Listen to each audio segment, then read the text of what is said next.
What is going on, sports minds? It's that time of the year you all know and love. It's fantasy football pre-draft time. It's your boy MJ coming at you over here with some new information, and of course, with none other than my co-host over here, Joe the Birdman. What's Joe, going on? can you tell these fine ladies and gentlemen out here how you're doing here today, my friend? Like you said, it is actually the best time of the year. Well, maybe 1 month from now is the best time of the year, but I'm getting excited just thinking about the upcoming season. We're going to go over our top 25 running backs today, and I know you're excited about that too. And there's been a lot of activity in the offseason, so I'm very eager to see what your list looks like. All right, same for you, my friend. But before we get into that, let's just get a word from our sponsor. Hey there, my name is Manny James Gonzalez with PRB, and I'm a real estate agent here in Central Florida. I'm a U.S. Navy veteran, military relocation pro, and big supporter of 2A and veterans' rights. My specialty is VA transactions. I'm also experienced in all parts of real estate. I've been living in Florida for over 20 years, and I can tell you we still believe in freedom down here. One of the greatest job markets, excellent economy, and no state income tax. When it comes to an agent, you want one that's going to be honest, not afraid of a fight, and most importantly, willing to do the things that some agents aren't willing to do. And what's that, Manny? Shoot straight, Dan.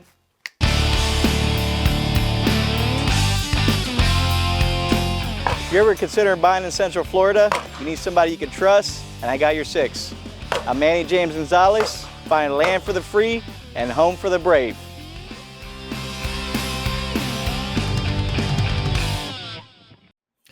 What is going on, ballers? Thank you for coming back. I know we've all been waiting. It's that time of the year. We wanted to make sure that we had our list out way before everyone else was copying each other, because we don't want you guys to think that we're biters, all right? We do our own research, do our own analysis, and we come up with our own ideas. And, of course, if you followed us over the last couple of years, you've seen that we were right a lot more than we were wrong. So that's always good step to start off at. But obviously, without further ado, instead of starting from the bottom, working our way up from the top 25 running backs, of course, we're going to go ahead and start off with number one, because much like yourselves, we don't care about all the fluff. Let's get to the good stuff. Mm-hmm. So, Joe, for my number one, I'm just going to give you some stats, and you let me know if you think you know who this is. He scored 355 fantasy points last year. He was averaging 22 fantasy points a game. He actually had he averaged about 23.6 touches per game, which was actually the high in the NFL for that year. And he ended up finishing up the year with well over 2,000 yards. Who do you think my number one is, sir? Is that Saquon Barkley? That's Saquon himself, the Philadelphia Eagle. Let freedom ring, baby. You're defending Super Bowl champion Philadelphia Eagles are coming back with the number one offensive line in the NFL. And, people think that they're going to stop it. I mean, watch what the Rams did in that playoff match, guys.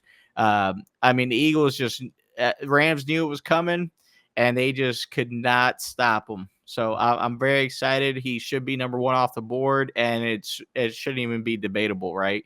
Shouldn't be like, hey, is it him or Jamar Chase? I'm going 100% running backs, because it is a little bit thinner this year than normal.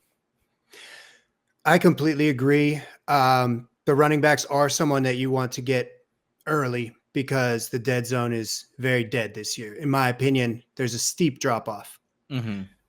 Now, I did have Saquon Barkley as my number one up until today, when I was just sitting at work, dwelling a little bit longer. My number one running back is Jahmyr Gibbs. Okay. Now, we all know that the Lions are a strong team all around with a very high-powered offense. And I'm eager to see what the new offensive coordinator has planned for Gibbs, who finished last season with over 1,900 total yards, including over 500 receiving yards and 20 touchdowns, averaging 21.4 fantasy points per game. He did all this while sharing the backfield with David Montgomery, and I expect the workload to shift more towards Gibbs this season. I do not blame you at all for taking Saquon as number one, because he probably is the consensus 1, 2, or 3 across the board. Oh yeah. And it's funny you mentioned that, because that lets me segue right into my number 2 pick. Of course, that is Mr. Jahmyr Gibbs. So I'm very much in agreement with you. I mean, the guy had a limited work or a shared workload last year, and he still bombed the league. I think he ended up in PPR. He ended up being the highest scorer last year, over 360 something fantasy points total for the season. And obviously, I mean, touching the ball over 20 times, close to 20 times a game is, he hasn't even gotten to that level yet. He's only touching it 17 times, putting up those kind of numbers. So I definitely think Montgomery is 1 year older, one step slower, and it's just going to shift to Gibbs and give Montgomery a little bit of a goal line type of workload, I think. Now, going on to my number 2, I have Saquon Barkley. I mean, you already summed it up, but let me just touch on what you said and piggyback a little bit. He's on the best team in the NFL. They're Super Bowl champions. We saw how much that matters compared to his time with the Giants. And he's on a new offense last year, brand new to the Eagles. He finished the regular season with over 2,000 rushing yards, nearly 300 receiving yards, and 15 touchdowns, averaging, as you said, 22.2 fantasy points per game. He's the only running back with over 2,000 rush yards. And he's now more familiar and more comfortable in the offense, who, as you said, has the best offensive line in the league. So the formula is perfect for Saquon to have another monster year, which, by the way, you and I said he would do last year too. Mm-hmm. Yeah. Oh, yeah. We are big fans of Saquon. So obviously, to switch things up a little bit, since you obviously just touched up on Saquon, what's your number 3 running back this year? Well, very close to the 1 and 2, I have Bijan Robinson. He had an amazing year despite the Falcons having struggles. Kirk Cousins was not the guy we expected, but the run game and offensive line were solid. And Bijan finished with almost 1,900 total yards and 15 touchdowns, averaging 20 fantasy points per game. And Zach Robinson is entering his second year as the offensive coordinator, and the proof is in the pudding. Expect another big year with Bijan being more involved in the passing game with Michael Penix quarterback. And I definitely am in agreement with you. I know I see like all these experts consensus, they all have Bijan as number 1. I still think in that offense, they still have a little bit more to prove before I say, hey, they're gonna run the ball as much as they throw it. Because last year I think they had a pretty split workload. And the funny thing is, when you look at Bijan's overall touches, he was underutilized and he still killed it. He was averaging about 20 touches a game, but he ended up having 300 carries, but over 60 receptions, which was I think a third or fourth highest overall for PPR backs last year. So he definitely got a lot of volume, and unfortunately, I think because the Atlanta Falcons aren't that good of a team, I'd rather have the other 2 guys that we mentioned beforehand as number 1s, because they just have the best situation. It really does make a difference. If you're on a really, really good team versus an average or a bad team, you're not going to get the end zone as much. Exactly. Now with number 4, I have the 6'3", 250-pound Derrick Henry. He continues to shit on all the naysayers year after year. And similar to Barkley, he moved from a really bad team to a really good team, and it paid off big time. And he should be even more acclimated to the offense entering his second year with the team. Again, just like we were saying about Barkley. He finished with 2,114 total yards and 18 touchdowns for an average of 19.8 fantasy points per game. Regardless of what the parrots who call themselves experts have to say, I don't think he's slowing down just yet. Like, I don't see any reason for him to take a big step back when you see what he's done. It's funny. And I want to tell people, anybody that's watching right now, guys, we have not exposed our list to each other beforehand. This is strictly our own personal lists. We worked on me and Joe the last couple of weeks, and we said, okay, we're going to kind of surprise each other on there. But no surprise, I also have Derrick Henry number 4 overall. I think most of the experts had him like 5, 6, 7, something like that. But you're right. The guy is getting over 20 touches a game, over 2,000 all-purpose yards last year, averaging 20 points a game, and no one invests money into his offseason health rehab like Derrick Henry. He has been doing that since year 1 in the league, and it's showing dividends because he's going into his 9th year in the league or something like that, maybe a little bit more, and he's still killing it, right? So I'd like to see him as like the LeBron James of the NFL, because he's still going into his older years and he's still dominating, and people think he's going to fall off. So much like yourself, I love him number 4 overall for the running backs. Now to switch things up, hopefully, I think we might have this the same, but my number 5 running back I have is CMC. Coming back from an injury, CMC has definitely had an off year. He only played 3 full games last year. He got ruled out of 2 different ones. So, I mean, the guy only had 48 fantasy points last year. And the funny thing is, in 3 games, those 48 points breaks down to about 16 points a game. So the guy, being in total horrible health, was still able to produce decent numbers when he was in. So I expect him having a whole year of rehabbing and injury reserve. I expect him to come back and take his place amongst one of the best running backs in the league. You are going to be surprised with my number 5. And I know you're going to disagree with me. I know that 90% or maybe 95% or maybe 99% of the people watching this will disagree with me. But at number 5, I have Chase Brown.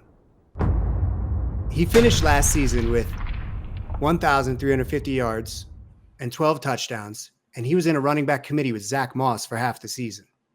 He is now the clear-cut running back 1 on one of the best offenses in the NFL.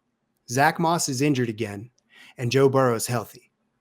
I understand that most people have him around the 10 spot, give or take, but I believe he could easily finish in the top 5 if he continues to produce the way we saw during the back half of last year.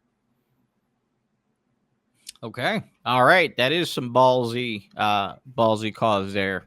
I didn't go as wild card as you, but I definitely could see the potential there. Chase Brown definitely outperformed all expectations last year and then some. So, he could definitely do that again, for sure. Now for my number 6, I went ahead and went with old reliable from last year, Mr. Josh Jacobs, Green Bay Packers. I mean, the guy played 17 games. I mean, he had over 300 all-purpose touches last year, so he averaged about 19.8 touches per game. Obviously, a little bit over 17.2 fantasy points per game. So he was actually really solid.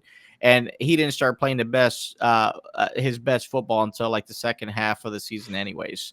So a lot of those points kind of came in bunches. And with Green Bay's offensive line and their dynamic not changing last year, this year, I expect them to continue and, go from there. Old reliable. I like that name. So for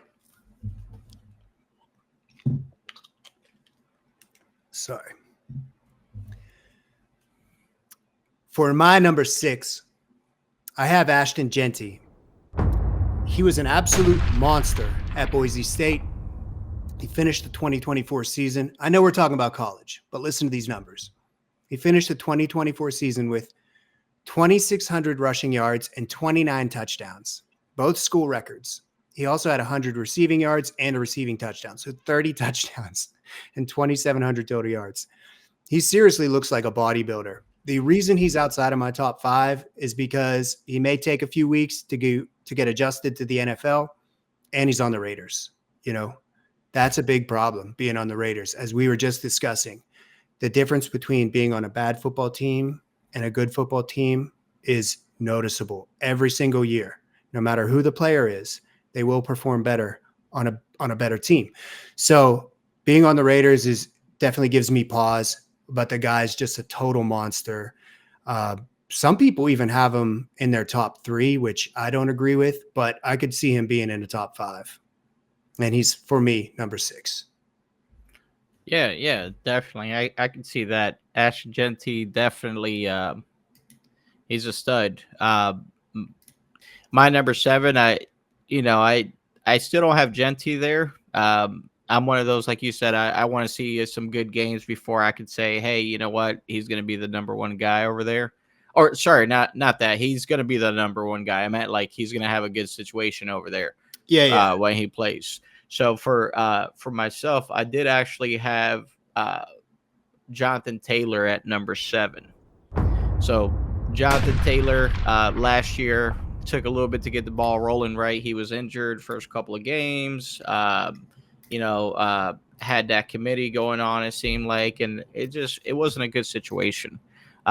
He eventually started really getting his steam, and he ended up finishing the season averaging 22.9 touches per game, a little bit over 1,500 all-purpose yards, and averaging 17 points per game in fantasy. So, and that's while only producing about 12 touchdowns. So, not likely he might not have that small of a regression, if any. But I definitely think he's going to hit the ground running this year with a better system in place, hopefully with a better supporting cast. Now, for my number 7, lucky number 7, I have Christian McCaffrey. And honestly, I do not know what to expect from McCaffrey this year. But if he's hungry and healthy, he'll probably finish as the top running back in 2025. There are a few questions that are still lingering in my head. One, are the 49ers going to stay healthy? Every week last year, there was a new player sidelined with an injury. By the end of the season, half the field was second and third string players. 2, is McCaffrey healthy? He has a long injury history, including 2 significant injuries last year. And 3, where is he mentally? I mean, we've seen it a lot. Even the strongest players can struggle when they're out for an extended amount of time, and some of them don't come back the same. I know McCaffrey's a different breed, but those messages just in my head, that's why I don't have him in my top 5, and I have him at lucky number 7. You know, it's funny you mention that because I was thinking about that. You remember when they traded Carolina traded him to 49ers?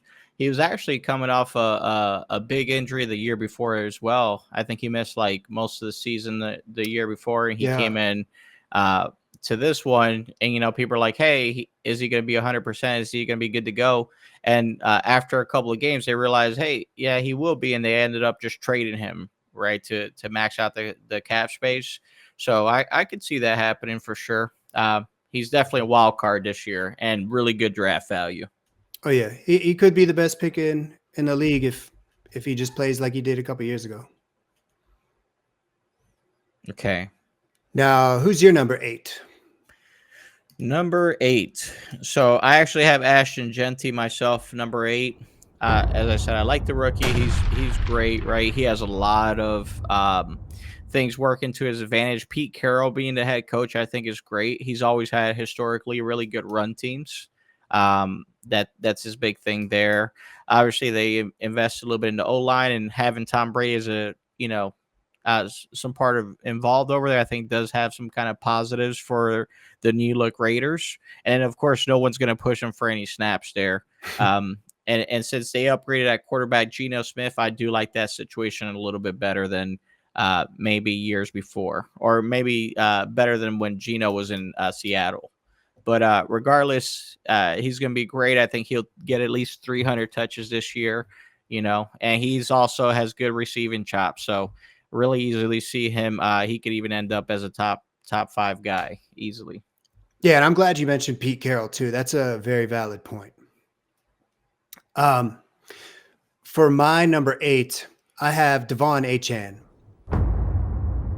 The 5'9", 185-pound Devon Achane is a stark contrast from your typical workhorse running back. And last year, he surprised me a little bit. I didn't buy into the hype as much as other people, and mostly due to his size and injury history. But I'm not really concerned about that going into this season because he was durable as hell last year. And, he played a lot. I mean, it wasn't just like he was getting worked in with Mostert. I mean, he was the RB1. He finished with over 900 rushing yards and almost 600 receiving yards, which is the most out of any running back last year. As we know, the receiving yards are a cheat code for running backs in a PPR league, and he should be even more involved this year with a healthy Tua and limited competition in the backfield. Yeah. Yeah. Very nice. I could easily see that. Now for your number, you just went with number 8. Who's your number 9? All reliable, Josh Jacobs. He's going to grind defenses into the ground with the run, and he's heavily involved in the passing game. There's virtually no competition in the backfield. He was very consistent last year, finishing the season with 16 touchdowns and nearly 1,700 total yards. And I believe this year will be very similar. So what you saw last year, expect that this year. But like you said, he kind of had a slow start. It could be even better if he just hits the ground running. Yeah, no, definitely. Now for my number 9, it's going to be a guy that every year is obviously overlooked, but just really puts in that work. Kyron Williams. I mean, the guy had almost a full season, right? 16 games last year. He only missed 1. He was averaging about almost 22 touches a game. I mean, so the guy was heavily involved there, averaging 19 points per game. I do expect there to be a little bit of a drop with Blake Corum possibly get more touches, but I don't think it'll be warranted enough to remove him from the top 10, because when you have a running back like that scored over 30 touchdowns in the last 2 seasons, I mean, you want him touching that ball as much as possible. So I definitely like him for that. Yeah, on another running back on a good offense, which we love to see. On the flip side, going back to a bad offense, but a monster, I have at number 10, Jonathan Taylor.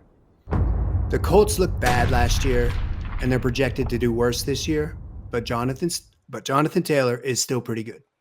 With that said, he has a long injury history, and that does concern me. He missed 6 games in 22, 7 games in 23, and 3 games in 2024. Although he still finished last season with over 1,500 total yards. Hopefully he's more involved in the passing game this year, but a lot of that depends on who's throwing the ball to him. But we know, as I just said, when he's healthy, he's an absolute monster. And I think this year he will be fully healthy, and that's going to go a long way and make a huge difference. Okay. Yeah, definitely. Now my number 10, I do really like this guy to take a step forward and get a bigger workload, but I actually have Bucky Irvin, number 10. Last year, he really started taking off later on in the season. He wasn't really getting a full workload until like week 3 or 4. So it took him a little bit to kind of get rolling there. But once he did start rolling, he was getting about 15 touches a game. The guy rushed for over 1,000 yards. I mean, he just had an absolutely great rookie season. And I just expect him to build upon that. So he's going to be my most improved player for this year, in my opinion, as far as like fantasy production. I totally agree with everything you said. And that's why Bucky Irving is my number 11.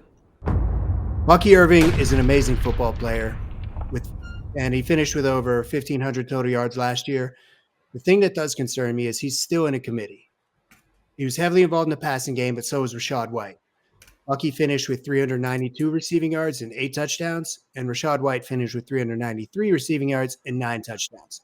Their stats obviously won't be as close this year with Bucky as the clear-cut RB1, but Rachaad will still be involved. That's why he's outside of my top 10. For my number 11 guy, I do have Devin Achane. I know you had him a little bit higher on your list. I do like him. I just think Miami is a terrible team. They lost a lot of players, and Tua's still the quarterback. And it just I don't want to be in that same fantasy limbo as Miami Dolphin holders last year. Like anybody that had Tyreek Hill, you were worried. Jalen Waddle, right? Like those guys were not producing consistently. Maybe Devin Achane was a solid, guaranteed number 1 option on that team. So I expect that to continue, him getting his 16, 17 touches a game, but not enough to have him in my top 10. For my number 12 player, I have James Cook. Watching him go from 6 touchdowns in 2023 to 18 touchdowns in 2024 was really great to see. But that is going to be difficult to replicate that kind of production. I'm sorry. With that said, he's still on one of the best offenses in the league, and sharing the goal line with Josh Allen really wasn't an issue. If he can have another season with over 1,000 rushing yards and double-digit touchdowns, I'll take that all day. Okay. Yeah. Now for my number 12 guy. Now, I don't know why I've seen this in other experts and like ESPN. They always put up those smoke and mirrors, but they actually, for my number 12, I have Alvin Kamara. Most other uh, extras have him like 17 to 18, and that's just ridiculous. If you look at his stats from last year, I mean, the guy had over 21 touches a game. And although he only finished with about 1,400 all-purpose yards, he still averaged 19 points per game fantasy season, and that's missing 3 games. So, you know, you got a guy like that get over, and he actually almost hit the 300 touch mark last year. So I would love to have him, especially this value. You're probably looking at like, late second, early third, or, beyond the third. And you could get him, and he's somebody that's going to be your RB2 and good to go. Again, perfect little lineup for me here because my number 13 is Alvin Kamara. And I completely agree with you. I don't understand why people have him outside of their top 15 or even, like you said, their top 12. I really wasn't sure about Kamara last year, mostly because he's getting a little older and he plays for the Saints, but he looked really good and averaged 19 fantasy points per game. The only running back with more receiving yards was Devon Achane. But Kamara actually had more targets and more rushing yards than Achane. I'm not doubting him this year, but the Saints are projected to be one of the worst teams, which could severely limit his upside. But if he stays healthy, he can definitely still be that guy. All right. For my number 13 guy, I do have a gentleman you mentioned earlier. Obviously, only a couple pick back or two. James Cook. He's my number 13 guy. Last year, he had a very limited, I'd say a lot less of a workload than he deserved. He only was averaging 15 touches a game, yet he still managed to score 16, almost 17 fantasy points per game. Because I don't know if you remember, he had a bunch of those home run touchdowns, like 40, 50-yard touchdowns last year. I think he had 3 or 4 of them. So he's a nice home run hitter, but also with the whole pending contract situation where he wants an extension, I can actually see him getting traded before the season's over. This is his last year of his contract. And so if the Bills like Ray Davis that much, I could see them trading James Cook for a couple of draft picks and then moving on before deciding to pay him a max contract, because I don't think they see him as that long-term guy. And whatever team he gets traded to obviously makes him, I'd say, boosts up his fantasy value by a couple points if he does get traded. Yeah, that'll be interesting to see how that pans out. Yeah. Now, for my number 14, I have Kyren Williams. You touched on some great points already, but as you said, he's been really solid. He was really solid last year, and I don't see too much changing this year. Mike LaFleur is going into his second season as the offensive coordinator, and Kyren is their bell cow. He played every game in 2024 and should continue his role moving into 2025 with a strong offensive line and no real competition in the backfield. I'm not worried about Blake Corum. I'm really not. He didn't impact him at all last year. I don't think he's going to impact him much at all this year. He's probably going to give him a rest now and then, but Kyren's their 3-down back, and they pretty much have the same team. Yeah. I like Kyren repeating. Who's your 14? 14, I actually have Joe Mixon. Obviously, last year, he was limited to 14 games, right? He missed a few. But even despite missing a few, he was still averaging 20 touches a game. When the guy was in there, he was getting all the carries, man. I don't know if you recall, he had like some 30, 40-point bombs last year, like pretty big games. And, overall, close to 1,500 all-purpose yards, 12 touchdowns. I mean, the guy is, when healthy, he's going to be great. And I know they picked up Nick Chubb this year, and I expect him to eat a little bit into that workload. But I think there's enough touches for both of them to get, 15 touches a game. I'm going to touch on him in a couple spots down, but I'll explain why I moved him down. My number 15 is Kenneth Walker. Obviously, the biggest concern with Kenneth Walker is his injury history. He's a raw athlete, and he looked really good last year before he went down in week 11, but he still hasn't finished a full season in the NFL. And there's already reports of him dealing with an ankle injury in minicamp. I think it's very minor, and he should be fine for week 1. But there have also been a lot of changes in Seattle, and I'm not really sure what to expect. But this is a contract year for Walker, like you were just talking about for James Cook. This is a contract year for Walker, so he may play like a hungry dog and finish inside the top 10. He does have the ability. It's just whether or not he can stay on the field. Yeah, no, I definitely hear that. Now for my number 15, I actually have a rookie, first rookie or the second rookie to take his name onto the list here. It's going to be Omarion Hampton. He ended up getting picked up over here by the Chargers. Coming into the offseason, I saw Najee Harris sign with them. I thought Najee was going to be the guy and he would be the backup, but Najee did have a fireworks incident like an idiot. This is the shit we're talking about, man. This screws up.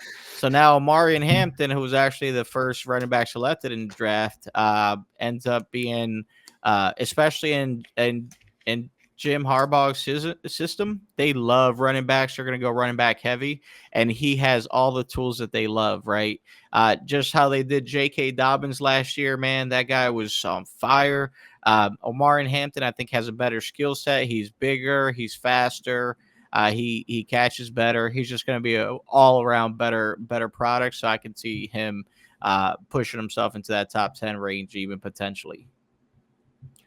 A lot of that does depend on Najee, and I do have him on the list. He's just a little further down. Mm-hmm. Now, for my 16, I have Breece Hall. He's difficult for me to assess because the Jets now have a mobile quarterback in Justin Fields that could eat into some of the workload for Breece. But he also finished last season with nearly 500 receiving yards. So he doesn't just run the ball. If the touches can remain the same, if he's getting the same amount of carries and he's getting the same amount of targets, he should have a solid year with close to 1,500 total yards. I don't see Braylon Allen as a threat, but if Breece starts to slip or has any setbacks, Braylon Allen could eat into a lot of his workload. And then you've got Justin Fields and Braylon Allen. So it really does depend on how he performs early in the season and what Justin Fields decides to do. Okay. Yeah. And for my number 16, so you're going to love this one. So I ended up taking another rookie, and everyone has them way farther down. I moved them up about 10 spots. So Caleb Johnson, Pittsburgh Steelers. I do like that, man. I do. I do. He's been excellent. Like, he's a super big back. He ran a 4.5, right? So a little bit slower, but not anything crazy. And obviously Pittsburgh is a zone scheme, right? So a little bit of zone running. So I think they're going to end up all he needs to do is take that one quick cut and he's gone. And being that big and that athletic, what people don't actually expect from him is him being such a good receiver. But I could see them being his 3-down back just because Jaylen Warren he only had 120 touches last year, so he doesn't seem like he's ever going to be that guy. He's always going to be the complimentary 3rd-down back. Same thing with Kenneth Gainwell. They signed him in the offseason, and I just think Caleb Johnson fits that build for what they wanted from Najee Harris, but never really produced. He's a great fill-in for Najee, and he's built like a brick house. And I'm glad to see that you have that much confidence in him because, Jaylen Warren and Najee were a clear-cut committee last year, and I have a feeling that's at least how the season's going to start. It'll be interesting to see how it plays out, but obviously he's a great player, and I think he will be eventually, towards the middle or end of the season, the RB1. It's just a matter of how fast it takes him to get there. Mm-hmm. But like you said, man, I was actually really high on Jaylen Warren. He's shown flashes of greatness, but the more I see like moves like this, makes me think maybe he's not the guy. For my number 17, I have Joe Mixon. I did have him a little higher, and I'll explain why. I doubted Mixon for most of his tenure with the Bengals, and I really don't know why. Maybe just because they're in the same division as the Steelers. But, he shoved it down my throat many years in a row. And my opinion shifted. You can't help when you see that production. And I was actually really excited to see him get traded to Houston. And that's basically because they were desperately in need of a reliable running back. And Houston has the worst offensive line, but Mixon still finished with over 1,000 rushing yards and 300 receiving yards. He's currently dealing with an ankle injury, so I hope that's behind him, but I just saw that today, and that's why I moved him down a couple spots, because I did have him at 15. But let's say Mixon isn't ready to go. Nick Chubb could be a good sleeper, but I doubt that's going to be the case. I think Mixon's going to be performing at a high level like he was last year. He's going to get plenty of volume. And I also see this as a bounce back year for CJ Stroud, because he kind of disappointed last year. And I have a feeling he's going to come back hungry, because as a rookie, he was amazing. Nice. Yeah, definitely. Number 17. So I actually have Chase Brown down a couple spots here. I liked his workload last year. I mean, he was getting 17 touches a game, almost 18 touches a game, and he was killing it, right? Almost 1,000 rushing yards. You mentioned it before, 16 fantasy points per game. So I do see him having the same workload this year. That's why I like him better than a bunch of other guys, because he's just going to be consistent. He's going to give you that 250 to 275 fantasy points for the season, PPR obviously. So I like him in that position. I just I think with the Bengals, they're going to pass it more than they're going to run it, because obviously they're going to be behind a lot of games. So he should get some PPR looks. But honestly, I know they have a couple backs on the roster that they prefer for pass catching. So that's why I don't think he's going to necessarily take a step forward, but I do think he will be consistent. Now for my 18, I have James Conner. Everyone loves James Conner. He's a warrior, one of my favorite players in the NFL, but everyone also knows he gets hurt every season. He almost made it last year, but he injured his knee in the last game. I think it was week 16 or 17 or something. But he did surprise a lot of people with his overall performance, finishing with over 1,500 total yards, including over 400 receiving yards. He's a very consistent producer. You just need to plan for an injury and back him up if you got him on your roster. Yeah. He is a few spots down for me, but yeah, I could definitely touch on that a little bit later. For my number 18, I do have Breece Hall. Some of the reasons you mentioned earlier, obviously Braylon Allen. Obviously, he's not going to take too much more Breece Hall's touches. The only way he's getting burned is if obviously Breece Hall gets hurt. But it is the New York Jets we're talking about, so not really sure what to think. I know they went defensive coach, right? They got Aaron Glenn for their coach now, for a head coach. Can't recall who their offensive coordinator is, but I know that it wasn't like a fancy name. And last year the Jets were best when they ran the ball, but they unfortunately didn't do it as much, right? They were forcing the ball down the middle or across the side because of Aaron Rodgers. So I do expect him to be consistent, but I just don't think he's going to get more than that 15, 16 touch per game. Now for 19, I have Chuba Hubbard. He wasn't on my radar at all last year, at least not until it was too late, but he did have some really impressive games. He rushed for nearly 1,200 yards, but the main thing is he was very inconsistent. And the addition of Rico Dowdle does give me some pause. But Chuba is still listed at the top of the depth chart, and he should have another respectable season. So I have him just inside of my top 20 at 19. And I agree with you. I do have him at number 19 as well. Hey, first time we actually, right? Is that maybe the second or third? I don't know. Yeah. Well, the first one was like early, and then it's been a while. So yeah. So Chuba Hubbard, same thing, 19. So he actually had averaged 19.5 touches per game last year, which is huge, right? He had 250 rush attempts, which I think for a running back, that didn't start until mid-season, that he was given a pretty good workload, right? Yeah. And he was hitting 16 points a game. So I'd say he's like a really good RB2/RB3 range. Obviously, having Rico Dowdle, I think hurts his red zone attempts a bit, right? Because they might be running it through Dowdle there. But at the end of the day, I think much like last year, right? Everyone counted him out, and thought he was done or not worthy of it, and he, of course, showed you why he was a top prospect in college, right? Because he's small but mighty. So I expect him to at least be in that top 20 range this year again. Now, rounding out the top 20, I have David Montgomery. I love David Montgomery. Anyone that watches this channel knows that. You love him more than I do, Manny.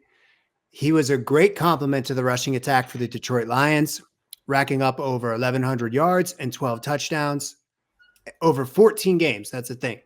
He did that over 14 games. But I think the Lions are going to lean more into Jahmyr Gibbs this year. And it could be that I'm completely wrong and I'm misreading this. And Montgomery is still heavily involved in the backfield so they can keep Gibbs fresh. But Montgomery has a long injury history, and they may actually want to reduce his workload to prevent another injury and give more carries to Gibbs. And they saw what Gibbs can do. So as much as I love Montgomery, and he's clearly going to be a red zone threat, he's going to take some of those touches away from Gibbs. I think they're going to limit his workload just a little bit compared to last season. He's still going to be a beast, probably going to get a lot of red zone touches, but I don't think he's going to be quite as consistent and productive as he was last year. Yeah, definitely. And I faded David Montgomery, so I'm not going to touch on him right now. However, for my number 20, I'm going to take a guy that, I didn't think he was going to be as effective last year, but he surprised me, Aaron Jones. He's always been great in Green Bay. He just never stays healthy. Last year, he actually played a full season, right? First time, and I think since his rookie season, he played all 17 games. Doesn't mean he finished them, but he was there. He averaged 18 touches per game, which is excellent, right? He wasn't as efficient. He was only getting 14 points per fantasy game, so I'd say he's more like a flex level, right? RB. But to have over 1,500 all-purpose yards and obviously over 300 touches for the season, I think that's exactly where I want my RB2/3 to be, at least 250 to 300 touches. So he does round off my top 20, and he's somebody that, if I take, I will be handcuffing, of course. Now for 21, I've got DeAndre Swift. Swift is a guy I typically don't want on my team, but he does show flashes of greatness from time to time. His biggest hurdle is staying consistent and finding the end zone. He's a good flex play, but I wouldn't roster him as my RB1 or 2. But again, the consistency and the end zone, that's always been something that gives me pause. I really don't want him rostered as an RB1 or 2, obviously. Got you. And again, we're in agreement here. My number 21 is also DeAndre Swift, except I have him for a little bit different reason. So last year, he actually had he was averaging about 17 touches per game. And you look at his overall games and you wonder, hey, how come, he was very inconsistent, right? Like you said, there was a lot of, change of game plans. They were letting Rashawn Johnson run the ball a lot. However, this year, the Bears went ahead and hired Ben Johnson as their head coach, right? He was the offensive coordinator for the Lions. So now they have Ben Johnson. They have a second-year Caleb Williams, and DeAndre Swift is a clear-cut number 1 on that team. There's no one even coming close to touching his workload. And if he's, if he replicates last year and he plays a full season, which last year was his first time since he's been in the league, played a full season, it seems almost like DeAndre Swift is kind of getting better with age and with his years, and he's really showing that pedigree we once saw when he used to play for Georgia. So I expect them to continue that here this year. All good points, and I'm glad you pointed that out. I might move him up 1 or 2 spots in my rankings. Now for 22, very close to where you had him, I have Aaron Jones. I think the Minnesota Vikings will be a very good team this year. But I'm a little bit concerned with the addition of Jordan Mason, who looked awesome last year filling in for CMC. But we got to talk about what Aaron Jones did last year too, which you just mentioned. He finished with over 1,500 total yards and still listed at the top of the depth chart. obviously above Jordan Mason. I'm just a little bit concerned that it could be a committee. Aaron Jones is used to operating in a committee, but until we see that happen, Aaron Jones is the guy, and he proved that he is the guy last year. So if he can stay healthy, he will be a really good guy to have as RB3 or flex play. And you know something funny? I actually see Minnesota pairing them up kind of like Detroit did with Jameer and Dave Montgomery. So Jordan Mason's more of a power back, right? Really strong hands, like great pass blocker, but he also can take it up the cut pretty quickly, like a one cut guy like Montgomery. And then of course, Aaron Jones is a really good pass catcher. Right. So he could do stretch plays. He could do screens. He could do all that stuff. Right. So I could see them running that similar to how Detroit has been running their committee for the last couple of years. Just run it down your throats. And then when you least expect it, obviously you can never stop Justin Jefferson. Right. So I expect them to play a little bit more West Coast style offense this year. Their head coach, Kevin O'Connell, super smart offensive mind. I could see that really working out well with that running back committee. Now for 23, wait, did you go to 22? I did not do 22. Okay, no. Your turn, 22. Okay. All right. Now for my number 22, it's a guy I faded really far, right? Most people had him a lot higher, and he always has been so good. He just can't stay healthy. I have Kenneth Walker back here. I mean, all these other guys I listed are just way more durable than him. They're more likely to stay there. And then after seeing last year him going down and how good Zach Charbonnet was, I just don't know if Kenneth Walker is going to get that contract extension he wants. I can see him playing himself into another contract or even getting traded before the trade deadline and then just going 100% with, Zach. But as of right now, I don't believe in him enough, despite him getting 21 touches a game. I think the problem is they don't utilize him in the way he should, right? I think they should split carries 15 for him and, 10 to 12 for Charbonnet, but they like running their running backs to the ground in Seattle. So hopefully with a new coach, new system, that could change. But as of right now, it's one of those backfields I kind of don't know what the hell is going to happen. That's fair. Now for 23, I have Tony Pollard. He rushed for over 1,000 yards over the last 3 years, but as the RB1 on Tennessee last year, he finished with only 5 touchdowns. I expected that to change towards the end of last season, and I was telling everyone to buy low. I was trying to get him on my team, but he is on one of the worst teams in the NFL, and it just didn't happen. Pollard is an example of what we've been discussing. It's why I stay away from bad teams as much as possible. The offensive line sucks. The entire offense sucks. If you aren't scoring touchdowns, the upside is severely capped. So, we've been discussing how much a bad team can ruin a good player. I think Pollard is a good example of that. That's why he is just inside my top 25, but I'm not very optimistic as long as he's on Tennessee Titans. Now, for my 23 guy, I actually have James Conner. Right, I'll touch on Pollard here in a little bit, but James Conner, obviously, he's somebody that, I don't ever trust, right? He never plays a full season. I think last year they have him officially played 16. I think he left one of those early. But still, despite that, the guy still ended up scoring over 250 fantasy points for the season. He averaged 17.7 touches per game, right? He had over 1,500 all-purpose yards. I mean, the guy had over 260 touches overall. So, I mean, I expect that to continue. I just, him going into his, late 20s, 30s now has me a little bit more scared to draft him above some of the other guys. But I think if you're getting him this late, it's possibly going to be, rounds, 8 through 10. 6 through 8, I'd say he's a really good value, right? Again, if you're doing a 12-man league, that value falls off quick, guys. So once you get past this top 25, I think you're really losing out on a lot. Oh, yeah. Now, at the 24 spot, I have Amarian Hampton. I didn't have him in my top 25 initially, but I'm not sure what's going on with Najee Harris. If Najee misses a few games, and Hampton proves he can be a 3-down back, they may not utilize Najee as much for the rest of the season. However, Najee is a very durable running back that has never missed a game. And it's likely these two will operate as a committee, similar to the way that Najee did with Jalen Warren last year, capping the upside for both of them. Okay. All right. Now for sorry, are we on number 24? Yes. Mine. Okay. Now for my number 24, I actually have Tony Pollard. Obviously, only one spot back from you. I'm a big last year Tennessee, obviously terrible team. Will Levis, terrible quarterback. Not terrible quarterback. Excuse me, terrible situation. Right, like he has good tangibles. He just, I don't know what's wrong with that guy.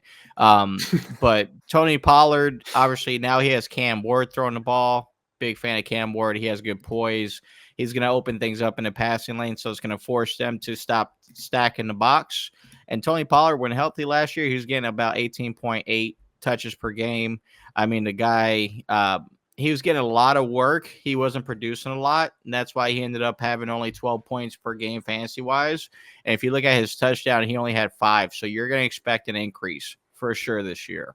And that's why I have him rounded up here and possibly a little bit higher than some of the other experts. That's a good point, though. Like I mentioned that he only had 5 touchdowns, and you did too. That number's going up. Like that's probably going to be double. Expect 10 or 12 touchdowns. But the offense concerns me. But that is a good point. It was like similar to James Cook, as we were talking about last year. He had 6 touchdowns. We knew that number was going up. Mm-hmm. Now, rounding out the top 25, I have Isaiah Pacheco. If Pacheco has a strong comeback, he could be one of the best picks for your team. He never got back to his full potential last year. And if he's ready to go this year, then it could be a game changer if you draft him and just keep him on your bench. He's currently listed as the RB1 for Kansas City, who's one of the best teams in the NFL.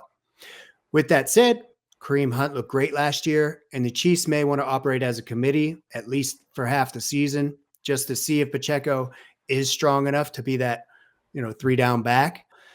I just think if he's healthy, strong coming into this season, he could be a game changer for your team if you just stash him on your bench. Yeah, I can see that.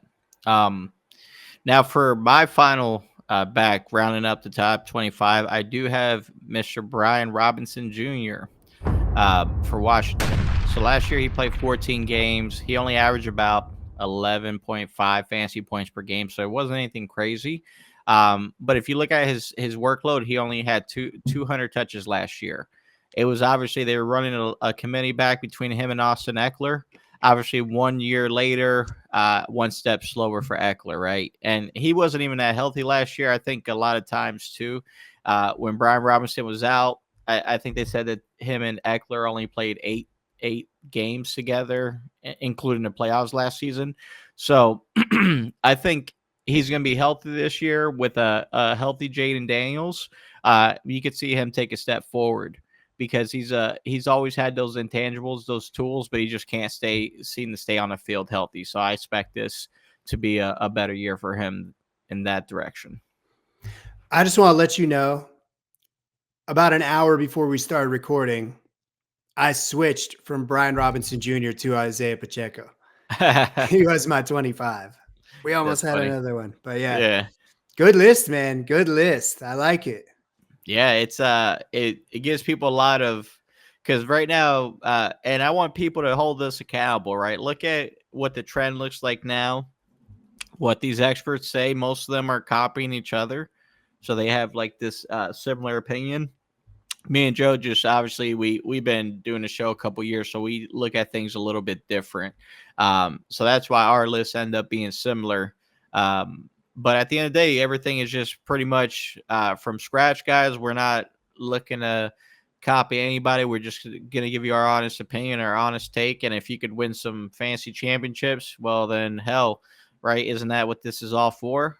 Yeah, I mean, at least we're giving you something to think about. Like our list had a lot of similarities, but it had a lot of differences too. So you can compare and contrast. the points we made and see if you think this makes sense or that doesn't make sense. Obviously, trust your gut. This is fantasy football, but sometimes it just comes down to watching football. Like that's a huge reason I had Chase Brown in my top 5. I was watching him last year and I was like, damn. There's a lot of times when you can read the stats and it answers every question for you, but sometimes it doesn't. There's a lot of different things that change in the off season, and until the season starts, you don't know what you're going to get. Yeah.